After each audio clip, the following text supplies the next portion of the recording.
Praise the Lord. Good morning. Today, Jesus Army Fellowship Word of God.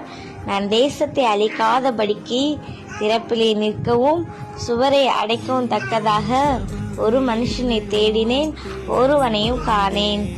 எசேக்கியேல் 22 அதிகாரம் 30 வசனம். ஆமீன். கர்த்தருடைய நாமத்துக்கு மகிமை உண்டாவதாக.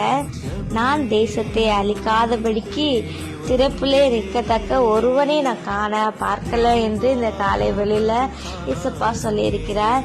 இந்த காலை வெளியில இந்த சத்தத்தை கேட்டுக்கொண்டிருக்க தேவனுடைய பிள்ளைகளே, யாரெல்லாம் அவனுடைய சமூகத்தில் முன்பாக திறப்பில் நின்று தேசத்துக்காக ஜெபிக்கிறவர்களாக இருக்கிறீங்க, அப்படி ஜெபிக்கிறவர்களாக இருந்தீங்கன்னா கமெண்ட் பாக்ஸில் ஆமேன்னு சொல்லிட்டு போங்க. ஏன்னா நீங்கள் இந்த நாளிலும் நம்முடைய தேசத்துக்காக திறப்பில் நிற்கிறவர்களாக இருந்தீங்கன்னா கர்த்தர் நிச்சயமாகவே உங்களையும் உங்கள் குடும்பத்தையும் ஆசீர்வதிப்பார்.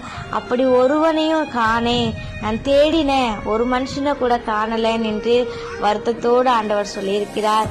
இந்த காலை வேளையில ஒரு பொருத்தனை பண்ணுங்க, நான் இனிமே தேசத்துக்காக ஜெபிக்கிறவர்களாக மாறுவேன் என்று நீங்க பொருத்தனை பண்ணுங்க. நீங்க மற்றவர்களுக்காக ஜெபிக்கும் போது கர்த்தர் உங்களுடைய சிறையிருப்பை மாற்றுவார்.